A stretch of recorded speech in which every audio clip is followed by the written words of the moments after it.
Capítulo 6. Corsarios. Adoniram estaba impaciente por regresar a Bradford, y para ello empleaba cualquier excusa que le permitiera visitar el hogar de los Hazeltine.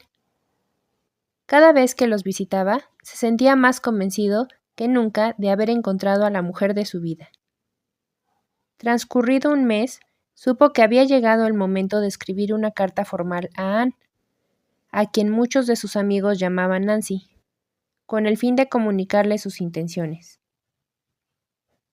En ella, Adoniram preguntaba a la joven si estaba dispuesta a iniciar una relación de noviazgo formal, siguiendo el protocolo empleado cuando un caballero tenía intenciones de matrimonio. También era costumbre que la señorita se tomase su tiempo antes de dar a conocer su respuesta, ya que no hacerlo así podría interpretarse como un exceso de interés por su parte. Por eso Anne le hizo esperar una semana entera.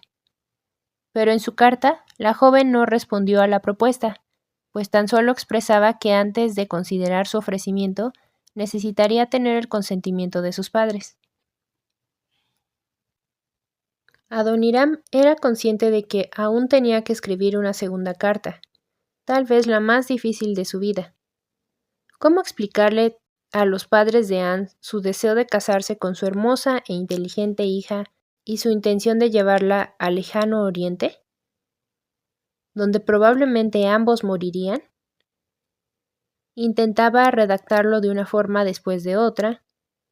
La vela estaba a punto de consumirse y sus ojos estaban fatigados por el esfuerzo. Al último, se decidió por la siguiente explicación. Quiero preguntarles ahora si estarían dispuestos a separarse de su hija la primavera que viene y renunciar a volver a verla en esta vida. Si estarían dispuestos a dejarla marchar para someterse a las dificultades y sufrimientos de la vida misionera, a los peligros de una travesía por el océano, a la influencia fatal del clima sureño de Birmania, a toda clase de necesidad y aflicción, a la deshonra, al insulto, la persecución y tal vez a una muerte violenta. ¿Estarían dispuestos a todo esto por amor de aquel que abandonó su morada celestial y murió por ella y por ustedes, por amor de las almas inmortales que perecen, por amor de Sión y de la gloria de Dios? Sabía que era una carta cruda y desagradable. Pensó en sus propios padres. ¿Cómo reaccionarían si alguien les escribiera pidiéndoles casarse con Abigail e incluyera en la carta una lista de sufrimientos y penalidades por las que tendría que pasar? No obstante, a pesar de la franqueza expresada en la carta, sabía que tenía que ser así. Si Anne Hazeltine se convertía en su esposa, tendría que hacer frente a un sinnúmero de dificultades, y Adoniram no quería que su familia la dejase marchar de mala gana o sin ser conscientes del precio que tendrían que pagar. Una semana más tarde, Adoniram recibió la respuesta. Deacon Hazeltine le escribió para decirle que, a pesar de que él y su esposa preferían que su hija más joven no emprendiera un viaje tan peligroso, sobre todo teniendo en cuenta que tal vez nunca volverían a verla, ninguno de los dos prohibiría su marcha. La decisión de casarse con él y convertirse en la señora Hudson dependía enteramente de Anne, y cualquiera que fuese su decisión, sus padres la apoyarían. Las visitas de Adoniram al hogar de los Hazeltine prosiguieron. Cuanto más conocía a Anne, más seguro estaba de que ésta no abandonaría todo por él. La casa de los Hazeltine era el centro de actividad social de aquella zona, hasta tal punto que Deacon Hazeltine había construido un edificio anexo a su casa que servía como salón de baile para los jóvenes del distrito. Anne fue la primera de su familia en convertirse al cristianismo. Tenían entonces 15 años. Sus padres y sus hermanos y hermanas no tardaron en seguir su ejemplo. A pesar de la conversión de la familia, los eventos sociales continuaban en el hogar, y Anne era una parte vital de los mismos. Adoniram se asombró al saber de la gran cantidad de muchachos que tenían sus ojos puestos en Anne, muchos de los cuales procedían de familias adineradas y podían ofrecerle el tipo de vida a la que estaba acostumbrada. ¿Cómo comparar eso con una travesía llena de peligros, amén de las penalidades que les aguardaban? El 24 de septiembre de 1810, Adoniram Hudson finalizó sus estudios en el Seminario Teológico de Andover, aunque continuó viviendo allí mismo tras su graduación. A buena parte de sus compañeros les esperaba un puesto de pastor o de ayudante de pastor en distintas iglesias de Nueva Inglaterra, pero Adoniram no tenía otro lugar a donde ir. Estaba esperando que la Junta Americana, nombre elegido por la Iglesia Congregacional para la nueva organización misionera, le comunicara el paso siguiente que debía tomar. Podía haber esperado en casa de sus padres en Plymouth, pero aún faltaba por resolver su relación con Anne. A lo largo de las semanas siguientes, viajaron juntos por Nueva Inglaterra disfrutando de la enorme belleza del inicio otoñal. Durante aquel viaje hablaron de sus creencias sobre la Biblia, la familia y las misiones. Por fin, mediado el mes de octubre, Anne anunció que había tomado una decisión: casarse con Adoniram e ir allá donde Dios los guiara. Adoniram apenas podía contener su entusiasmo.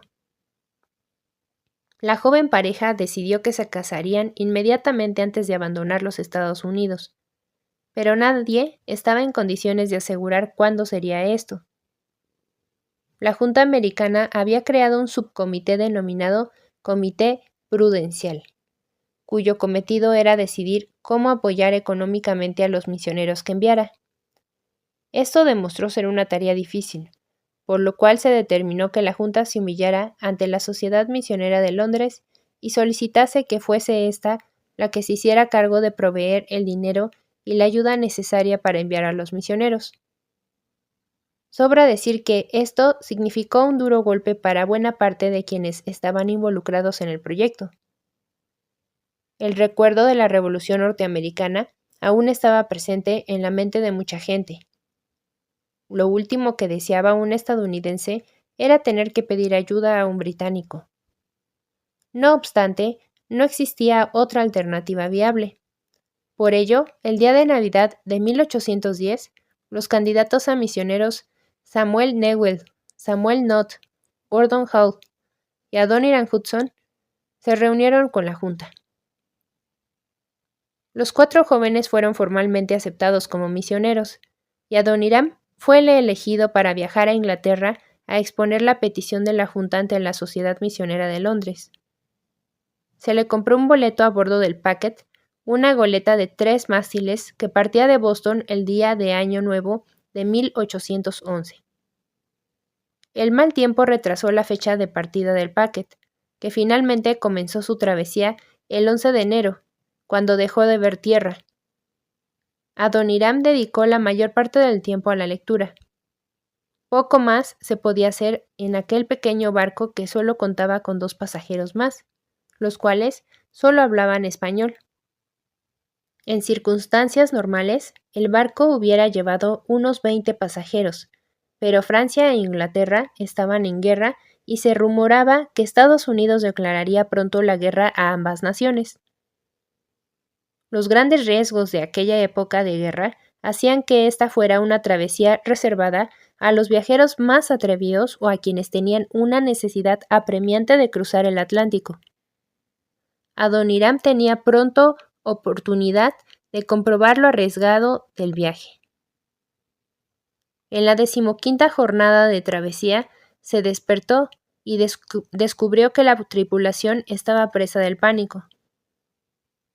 Cuando subió a la cubierta, vio con sus propios ojos el problema. Un barco francés con sus velas ondeantes al viento. Se dirigía hacia ellos. «Es un corsario», gritó el capitán después de mirar por su catalejo. «Está armado. Intentaremos dejarle atrás». La cubierta se convirtió de inmediato en un torbellino de actividad, al tiempo que la tripulación corría frenéticamente de un lado a otro para izar las velas y asegurar las drisas. El capitán, por su parte, intentaba maniobrar el Packet para aprovechar al máximo la fuerza del viento, pero a pesar del esfuerzo desesperado de la tripulación, el barco francés continuaba acercándose. El abordaje parecía cosa de pocos minutos. Adoniram había leído en Boston sobre los corsarios franceses. Eran barcos cuyas tripulaciones habían recibido autorización del gobierno francés para abordar y saquear cualquier nave enemiga. A cambio de la autorización, los corsarios debían entregar a Francia la mitad del botín robado. Esta práctica significaba que los barcos privados tenían el derecho de ejercer las funciones propias de la marina de un país, destruyendo y saqueando a placer barcos extranjeros. Adoniram desconocía cuál sería su suerte si los corsarios abordaban finalmente el paquete, pero sabía que esta era su última oportunidad de recuperar cualquier cosa de su camarote. Abandonó la cubierta corriendo y bajó los escalones de 2 en 2. Cuando llegó al camarote, abrió la puerta de par en par y miró a su alrededor por un momento. ¿Qué debía llevar con él? Su mirada se dirigió al escritorio. Pensó en tomar las Biblias, las 3, una en inglés, otra en hebreo y la última en latín. Sin perder un instante las metió en una bolsa de tela. Después recordó la carta que Anne le había escrito antes de salir de Boston y rebuscó en su baúl hasta encontrarla. De repente, aparecieron 2 marineros franceses. El fuerte olor a alcohol que se desprendía de sus alientos llegó hasta él. Adoniram estaba asombrado de la rapidez con la que los corsarios franceses se habían apoderado del paquete. Apenas llevaba 3 minutos en el camarote y ya habían caído en manos de los corsarios. En ese momento, cualquier resistencia resultaba inútil. Adoniram fue empujado fuera del camarote y conducido a la cubierta. «Colóquense allá, perros ingleses», gritó uno de los corsarios con un marcado acento francés. Adoniram fue llevado junto al resto de la tripulación a la parte derecha de la embarcación, donde les separaron en grupos de 10. Inmediatamente les obligaron a descender por una cuerda a unos botes que esperaban para llevarlos al El Invisible, Napoleón, nombre del barco francés. Mientras se mecía con el movimiento del bote, Adoniram se preguntaba qué ocurriría ahora. ¿Llegaría a Londres o volvería a Boston? ¿O sería arrojado al mar y moriría ahogado? Papó el bolsillo de su chaqueta para localizar la carta de Anne, y con una mano sobre ella se consoló pensando en que si moría, al menos había intentado ser misionero. Los corsarios no tenían intención de matar ni a Adoniram ni a la tripulación del paquete. Todos fueron amontonados y encerrados en la bodega oscura y húmeda del barco francés, sin comida ni agua ni letrinas. La única iluminación era un tenue rayo de luz que se filtraba entre el aire polvoriento de la bodega. 3 horas después de su llegada al barco francés, Adoniram notó que el Invincible, Napoleón, comenzaba a moverse hacia adelante y volvían a navegar. Pero, ¿hacia dónde se dirigían? Al mismo tiempo, el capitán decidió pasar lista. Todos estaban allí excepto los 2 pasajeros españoles. «Yo vi cómo se los llevaban a un camarote», dijo uno de los miembros de la tripulación. «Ahora lo entiendo», protestó el capitán. «Los franceses no están en guerra con los españoles. Probablemente los traten como a reyes o por lo menos mejor que a nosotros». Adoniram no tardó mucho en entender el significado de las palabras del capitán. El resto del día acabó siendo un infierno para él. En medio de una tormenta y hacinados por debajo del nivel del agua sin aire fresco para respirar, muchos de los marinos se enfermaron. Adoniram también. El hedor del vómito llenó pronto la bodega. En Andover había vivido un estilo de vida muy sencillo, pero nunca le había faltado agua limpia para su higiene personal y para lavar ropa. Ahora le resultaba imposible aguantar el olor y sin letrinas donde realizar las necesidades fisiológicas, la situación no tardaría mucho en volverse insoportable. El único acontecimiento que quebró la monotonía del transcurrir de los días en la bodega fue la visita de un médico francés, que tuvo que colocarse un pañuelo perfumado sobre la nariz todo el tiempo que permaneció entre ellos. Adoniram quería decirle al médico que él no pertenecía a la tripulación, que iba de camino a ser misionero. pero no había manera posible de entenderse con él, ya que ni Adoniram hablaba francés, ni el médico entendía inglés. En un principio le costó creer lo que le había sucedido. Cuestionó el por qué Dios había permitido que algo así sucediera. ¿Es que acaso no era primordial que hablara con la Sociedad Misionera de Londres cuanto antes? Pero, a medida que transcurría el tiempo, comenzó a aceptar su situación. Pensó que tal vez era una buena preparación para la vida misionera, y pidió gracia para ignorar el hedor que le rodeaba. Recuperó el optimismo que le caracterizaba y decidió aprovechar el tiempo. Encontró un lugar junto a unas cajas en el que apenas había luz para leer, y se dispuso a leer sus 3 Biblias. Con el fin de mantener ágil su mente, leía un capítulo en latín y lo traducía al hebreo. Después leía el siguiente capítulo en hebreo y lo traducía al latín. Una mañana, mientras hacía esto, el médico bajó a la bodega. Adoniram observó cómo los ojos del doctor se esforzaban por averiguar lo que leía. Tras acercarse a él, tomó las 2 Biblias y se las puso bajo el brazo. Adoniram quería protestar, pero sabía que era inútil. Cualquier queja era reprimida con un golpe de la culata de mosquete. Adoniram se sentó y oró para que le devolvieran sus valiosas Biblias, algo que sucedió pocos minutos después. «¿Así que hablas latín, amigo mío?», le preguntó el médico en un latín perfecto. Adoniram se quedó boquiabierto. En todos sus intentos por comunicarse con él, nunca se le había ocurrido hacerlo en latín. Ambos mantuvieron una larga conversación y Adoniram pudo explicar que era un pastor que se encontraba en camino hacia Londres para procurar fondos de apoyo misionero. «Ojalá hubiera sabido esto antes», exclamó el médico cuando Adoniram terminó de hablar. «Ahora mismo me ocuparé de que tengas tu propio camarote». En menos de una hora, Adoniram abandonaba la bodega y recibió un camarote y la posibilidad de bañarse. Aquella noche cenó con el capitán y con los 2 pasajeros españoles del paquete. Y aunque no pudo entender lo que decían, agradeció la buena comida y bebida. A partir de entonces pasaba la mayor parte del tiempo posible en cubierta, disfrutando del aire fresco y del sol. Por medio de un miembro de la tripulación que hablaba un poco de inglés, averiguó que se dirigían a Bayona, en la costa suroeste francesa. Un día, mientras oteaba el horizonte, su corazón comenzó a latir aceleradamente. Tal vez, después de todo, no acabaría en Francia. Divisó un bergantín grande y bien armado en el que ondeaba la bandera británica. El bergantín, después de divisar al Invincible Napoleón, inició su persecución. Adoniram observó el afán de los marinos franceses por desplegar más velas. El Invisible Napoleón era una nave más pequeña y ligera, de gran maniobrabilidad en el agua. En menos de una hora, aquel barco de guerra británico había desaparecido en el horizonte, y con él sus esperanzas de rescate.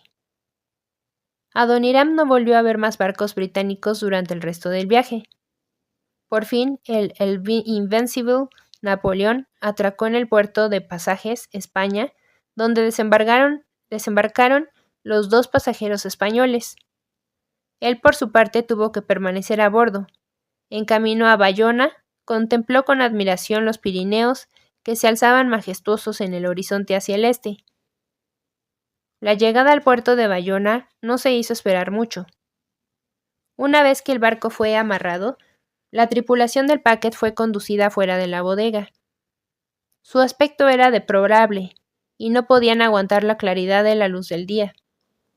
Adoniram desconocía lo que sería de él, ya que no pertenecía a la tripulación. Un leve pinchazo de bayoneta en la espalda fue su respuesta. «Tú allá con el resto», gritó un marinero en francés. Adoniram había aprendido algunas palabras en francés y sabía exactamente lo que se esperaba de él. Después de unirse a la tripulación del paquete, les ataron con unas cuerdas largas y empezaron a marchar por la plancha hacia la calle que estaba abajo. El olor putrefacto que provenía de los cuerpos sucios de la tripulación le causaban náuseas. Más rápido! Gritaba el marinero de la bayoneta. Adoniram sintió el tirón de la cuerda enfrente de él y caminó hacia adelante, en dirección a la muchedumbre que se apartaba a su paso. La gente los insultaba y escupía. Adoniram sabía que tenía que hacer algo, pero ¿qué? Se encontraba en un país extranjero, atado a otros 2 hombres camino de la cárcel. Haciendo uso de todo el francés que había aprendido a bordo del El Invincible Napoleón, comenzó a gritar a la gente que les contemplaba, eso pensaba al menos, que él era un ciudadano estadounidense y que debían ponerle en libertad de inmediato. Sus palabras provocaron un resultado inesperado en la multitud, la cual se puso frenética cuando las escuchó. Se burlaron de él y se rieron hasta que se le salieron las lágrimas. Después de varios minutos, Adoniram entendió que debía estar empleando palabras inadecuadas y que estaba causando más mal que bien. Así que decidió gritar en inglés. «Esto es un atropello. Soy ciudadano de un país que no está en guerra con el suyo. ¿Cómo se atreven a capturarme en alta mar y traerme aquí en contra de mi voluntad? Exijo que me lleven ante un juez de inmediato». Uno de los guardias que conducía a los prisioneros elevó su pistola y amenazó con golpearlo, pero Adoniram seguía gritando.